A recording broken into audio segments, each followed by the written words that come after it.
بسم اللہ الرحمن الرحیم۔ خواتین و حضرات، آج ہم حدیث نمبر 15 کو پڑھیں گے۔ حدیث نمبر 15 میں دینے والا ہاتھ لینے والے ہاتھ سے بہتر ہے۔ دینے والا ہاتھ لینے والے ہاتھ سے بہتر ہے۔ حدیث یہ ہے، الید العلیٰ خیر من الید السفلی، الید العلیٰ خیر من الید السفلی۔ ترجمہ: اوپر کا ہاتھ یعنی دینے والا ہاتھ بہتر ہے نیچے کے ہاتھ یعنی لینے والے ہاتھ سے۔ اوپر کا ہاتھ بہتر ہے نیچے ہاتھ سے۔ تشریح میں کچھ اس طرح کہا جا رہا ہے۔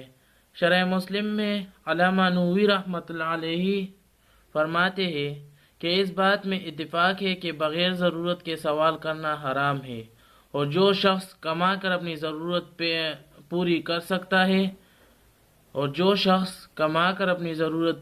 سکتا ہے تو وہ کما کر ہی اپنی ضرورت پوری کرے، کسی سے سوال نہ کرے۔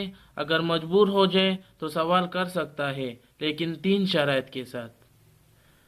اگر مجبور ہو جائے تو سوال کر سکتا ہے، لیکن 3 شرائط کے ساتھ۔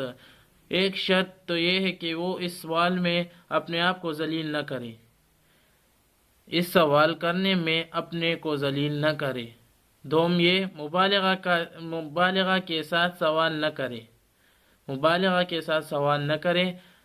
3 نمبر یہ ہے، جس سے مانگ رہا ہے اس کو ایذا و تکلیف نہ پہنچائے۔ اور اس کی تفصیل میں اور کہا جا سکتا ہے، علماء نے لکھا ہے کہ جس شخص کے پاس ایک دن بقدر غذا ہو تو اس کو ہاتھ دراز کرنا حرام ہے، اور زکوٰۃ لینا بھی جائز نہیں۔ بھائی دوستو، اگر آپ نے ہمارے چینل کو سبسکرائب نہیں کیا ہے تو سبسکرائب کر لیں، اور بیل آئیکن کو آل پہ کر دیں تاکہ ہماری ہر ویڈیو آپ تک پہلے پہنچ سکے۔ اللہ تعالی ہمیں اس حدیث پر عمل کرنے کی توفیق عطا فرمائے۔